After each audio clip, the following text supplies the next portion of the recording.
Uh, I feel like Maple Ridge is at a tipping point. So we're at a point where we're ready to grow up, but we're still really trying to figure out who it is that we're going to be.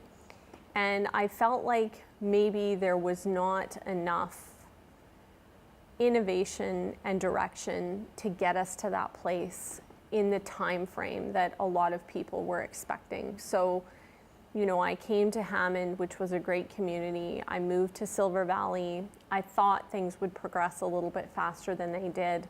Then I got involved in the struggle to save our school site and realized that a lot of the development decisions were really creating challenges in our community in terms of moving forward. So definitely that involvement in the fight to save that school site inspired me to use the skills that I had built over 15 years, working for the federal government, and lend them to my community to give back and build the kind of community that I want for my kids. I decided to seek public office because more and more I heard from my friends, from just public conversations out in the community, that people were losing faith in government and didn't necessarily trust them anymore. And I was having a really hard time getting people my age to get out and vote. And I just have always been extremely passionate about democracy and our human rights, and that if we don't continue to have a voice and lead our government, they will lead us. And I believe that I could be one of those voices.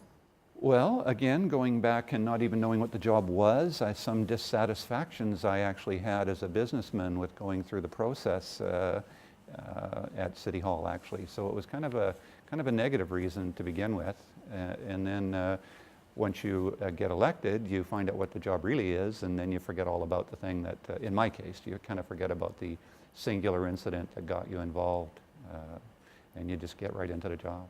I guess if you're talking this time, certainly the cooperation and the total dedication to move this city ahead, shown by this council. When I had the pleasure of being mayor here for 3 years, we didn't accomplish much. I was very disappointed in what happened in my term of 3 years. I'm much more excited now. I'm much more excited that we're going to have effective change in our community, which is what everybody wants. I'd been an advocate for a number of years for issues that I felt were really important. I'd written letters, attended events, spoken with different organizations, and I just got to a point where I felt I was making a difference, but I could do more. And the biggest frustration for me was that I always had to convince someone else to vote a certain way and to make that decision.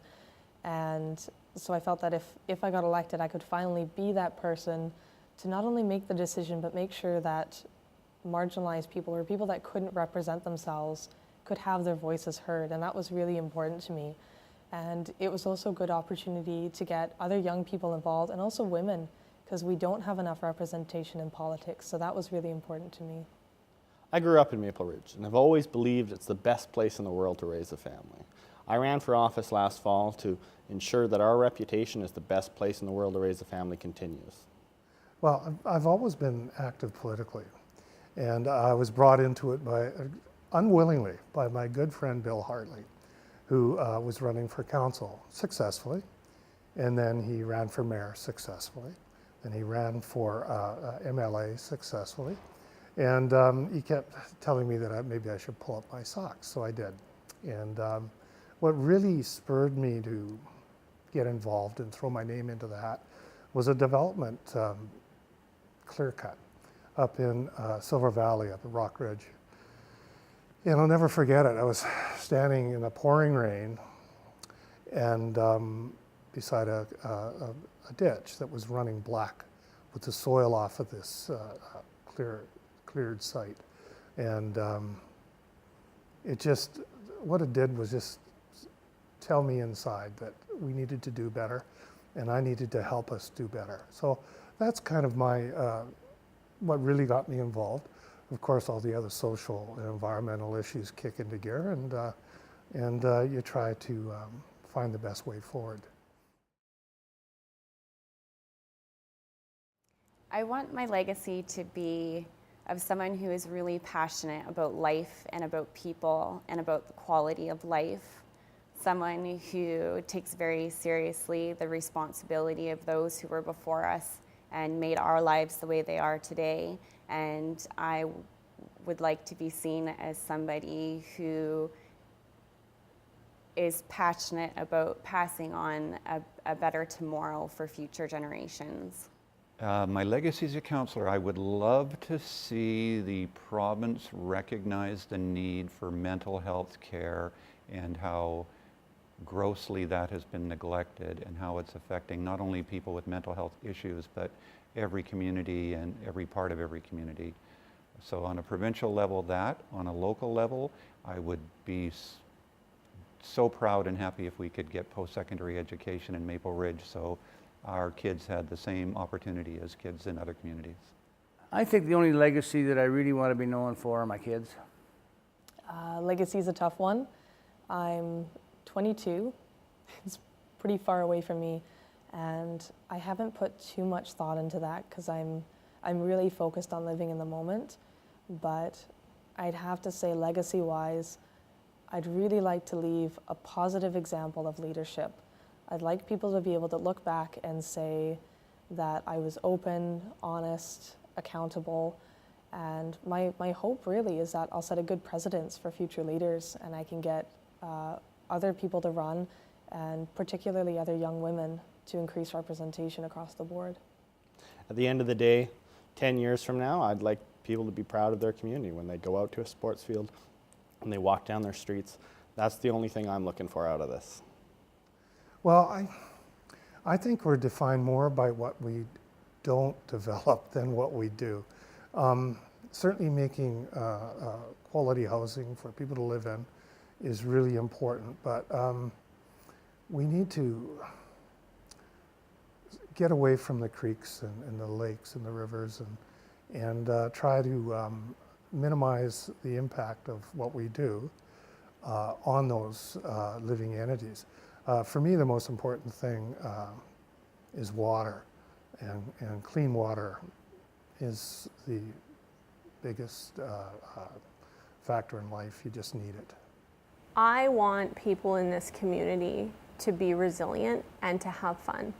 So I really feel like people's choice to live in Maple Ridge needs to be validated. They need to enjoy the time that they spend in their community and feel like their interactions with each other and their spaces are really meaningful interactions. So building communities that are resilient and safe and lively and vibrant and complete, that is really important to me. So I would like to be able to create that.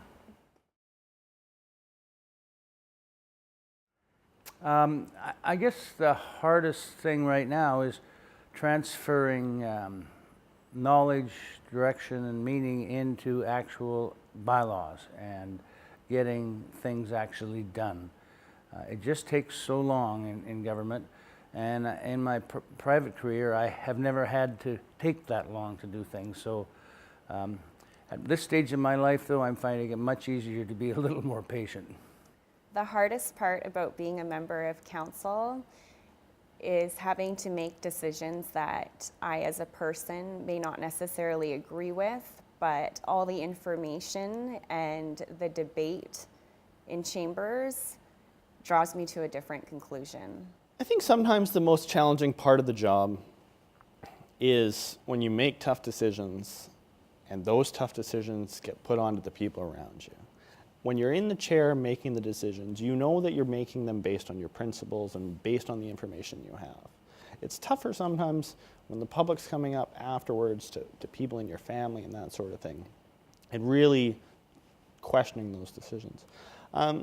And that's all a learning process, but at the end of the day, with me, I know where I stand. I know why I'm making decisions. You might not always agree with me, but at the end of the day, you know where I stand.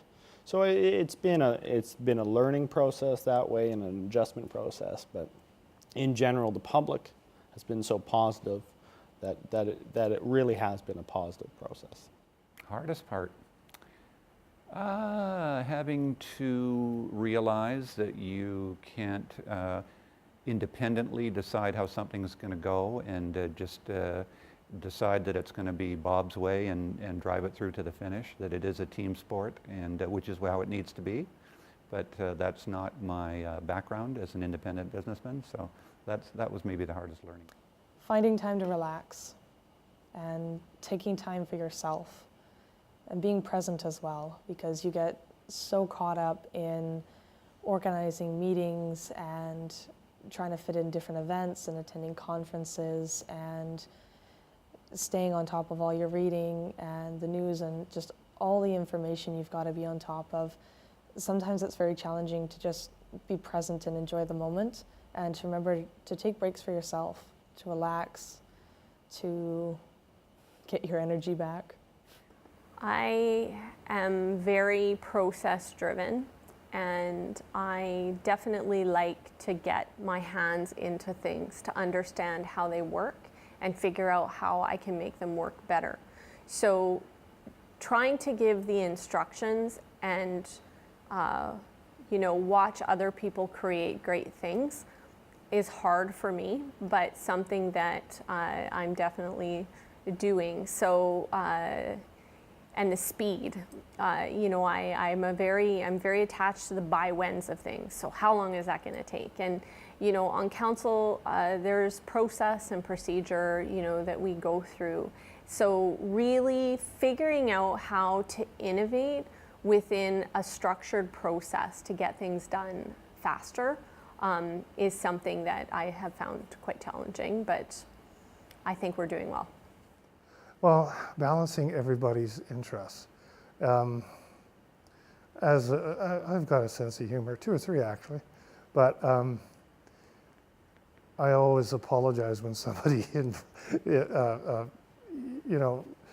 says this is Councillor Spears. I say, oh, sorry about that, because balancing everybody's needs is the biggest issue.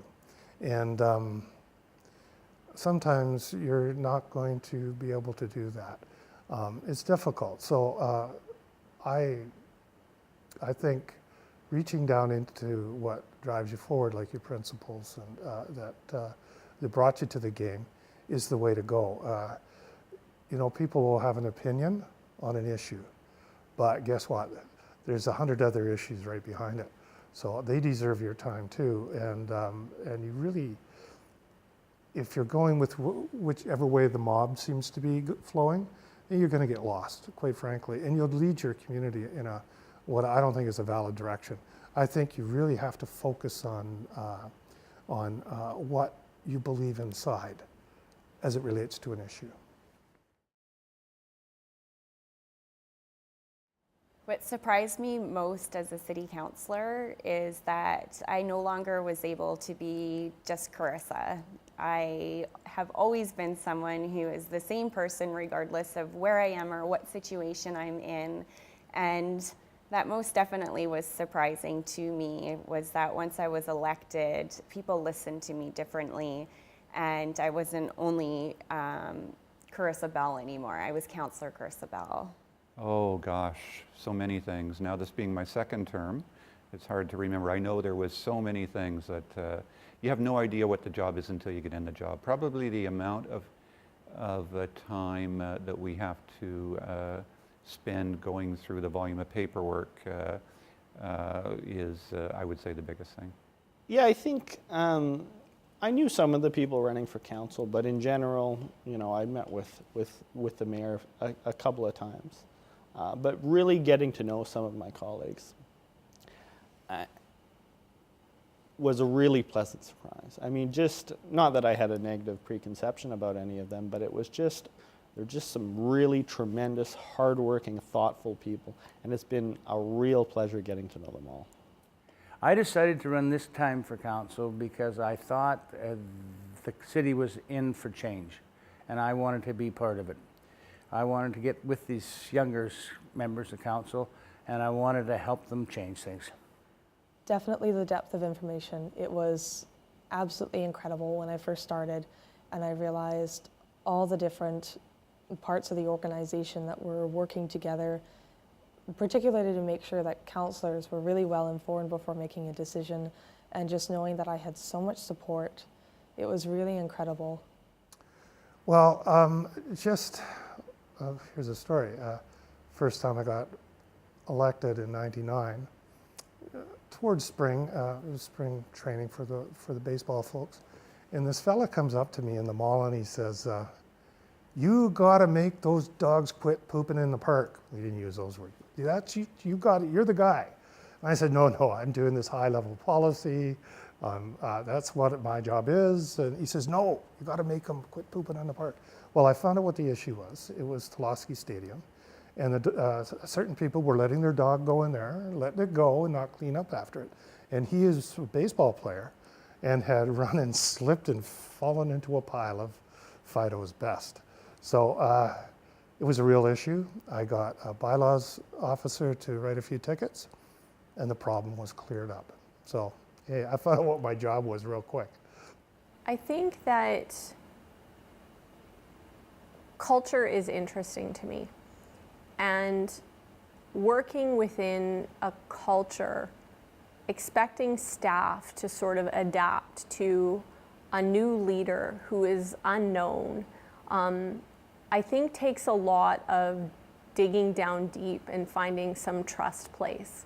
And learning to work to try to be inspirational when really you're unproven, I think takes an ongoing daily gut check for, am I saying the right things? Am I doing the right things? Am I leading and communicating what's in my heart and in my mind effectively? So getting to know everybody and really being able to work as a team, truly as a team, not just saying that, team is important, takes a lot of effort and a lot of thinking and a lot of strategy. So, the amount of time, even though I have so much experience leading teams, the amount of time that I put into thinking about team is probably more than I expected, but definitely more in a very good way.